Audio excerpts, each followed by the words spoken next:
masih berada di sekitar distrik Quiapo, Manila, Filipina. Kawasan ini memang dikenal sebagai basisnya kaum muslim di kota Manila. Perbatasan timur wilayah ini, distrik San Miguel.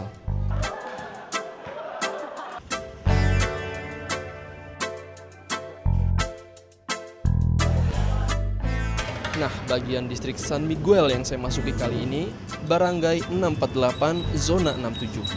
Nuansa Islam yang kental langsung terasa saat kaki saya menjejakkan tanah di sini. Di sana-sini banyak terdapat papan pengumuman syariat Islam. Salah satunya, pantaslah kenapa dari tadi saya selalu melihat wanita yang usianya di atas 12 tahun harus memakai jilbab. Kalau nggak gitu, mana boleh masuk ke daerah kawasan muslim ini.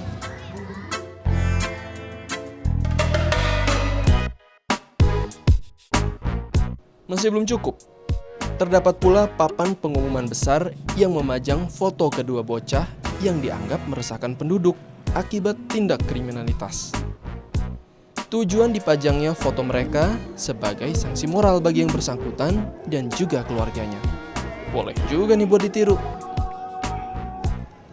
Penduduk yang tinggal di sini sudah jelas umat Islam semua, dan seluruhnya merupakan pengungsi akibat konflik di Mindanao, Filipina Selatan. Hampir dipastikan tak seorang pun non-muslim yang tinggal di sini. Berada di pemukiman ini serasa masuk komplek rumah susun. Jarak antara satu bangunan dengan bangunan yang lain rapat sekali. Siapa sangka, di atas tanah ini dahulu pernah berdiri sebuah kampus perguruan tinggi. Kedatangan pengungsi dari Mindanao dan Kepulauan Sulu lah yang membuat kampus tersebut tersingkir dan berubah menjadi wilayah pemukiman seperti sekarang. Di pemukiman ini pula terdapat masjid yang cukup besar, Masjid Hijau namanya. Hasil pembangunan swadaya penduduk yang tinggal di sini. Pengawalan ketat seperti ini pasti ada orang penting di dalamnya. Ya udah, kita langsung masuk ke dalam aja ya.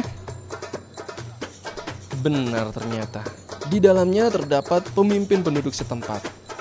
Masjid Hijau sendiri seringkali disinggahi musafir berbagai bangsa untuk syiar Islam.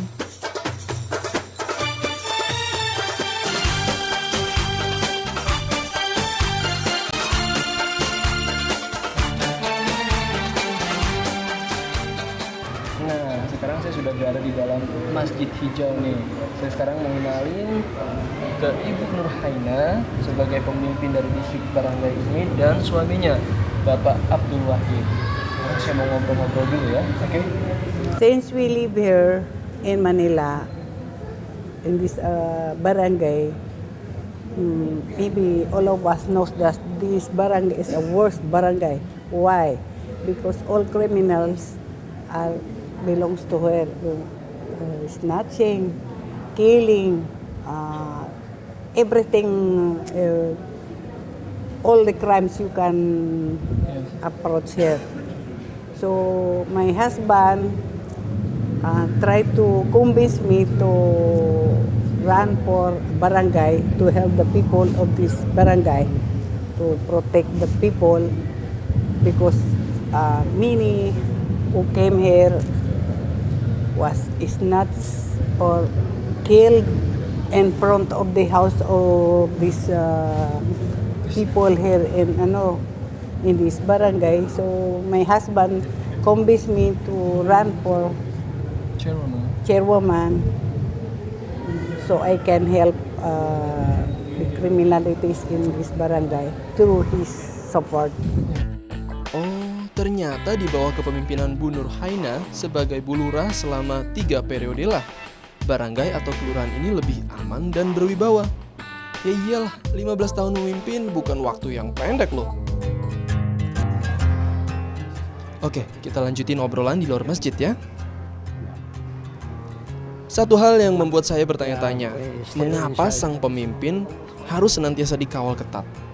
Apalagi yang ditenteng bukan merupakan senjata mainan loh. These people carrying gun are all policemen. Military. There is member of the barangay security force. They are tasked to maintain peace and order inside this community. Dari penjelasan beliau, saya cukup mengerti. Ternyata kampung yang juga disebut-sebut sebagai miniatur Mindanao ini dihuni oleh beragam karakter penduduk. Setidaknya terdapat 175.000 jiwa penduduk kampung ini.